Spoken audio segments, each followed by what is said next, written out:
Hi, this is Brandon Smiley from thirstgym.com. Today we're talking about an exercise called the depth drop to hurdle hop. This is a great plyometric exercise you can put in your training programs for your athletes to work on decreasing ground contact time, improving their vertical jump, their power, their speed, and overall just triple extension. I would definitely say it's a progression on the standard hurdle hop. So if you've not done hurdle hops with your athletes before, you might experiment with that first prior to doing this. Also make sure your client or your athlete's comfortable performing box jumps and broad jumps and other simple plyometric exercises prior to adding in something that involves a depth drop and a reactive component. So this would definitely be a reactive component because as soon as we hit the ground, we have to react to being able to hit the ground and apply that force in another direction, in this case over the hurdle. So you need something you can be able to stand on, and obviously a hurdle. You could definitely have multiple hurdles if you really wanted to do this. So I could have 2 or 3 hurdles after the depth drop to where I put those together and sequence them a little bit. But for this demonstration, we're just going to have 1 hurdle and 1 box. We'll talk about that. And so I've also got a short hurdle here for myself. I could definitely do a hurdle that's higher. But ideally what's going to happen is you're probably going to use a depth drop height that is at or around your athlete's vertical, and then or maybe slightly above to be able to give them that stimulus of more than what they can actually jump.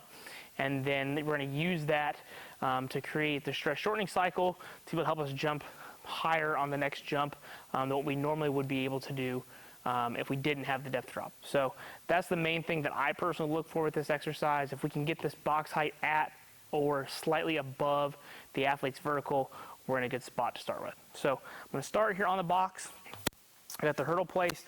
My goal when I step off is just like a regular depth drop we've talked in the past. You can find that on our YouTube video.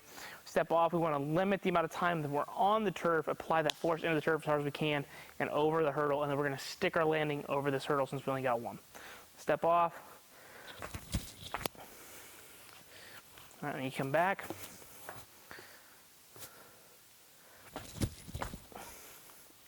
I'll do 1 more here.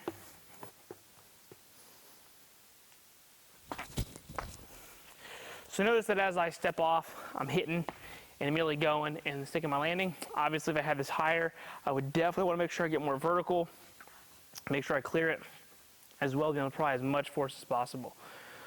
This is, like I said, definitely a progression. So use this with the athlete that you think has the ability to not only perform it, but it's met the prerequisites to being able to do some of these jumps as well if they've not done other box jumps to learn how to depth drop and things like that.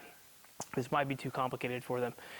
Typically when I do this, we want to count our ground contacts. We have 2 ground contacts per rep. So I personally like this for about 3, 4, maybe 5 reps a set, and anywhere from probably 3 to 4 sets for the given exercise.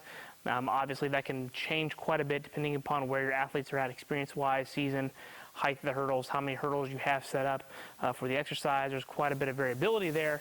But just for this model, in case, if we did 5 reps per set, that would be 10 ground contacts, and 3 sets, that'd be 30 ground contacts for the session. That's probably pretty good for an actual training effect, not including any kind of warm-ups or anything that we have else going on in the training session. So if you have any questions, feel free in the comment section. Thanks. Have a great day.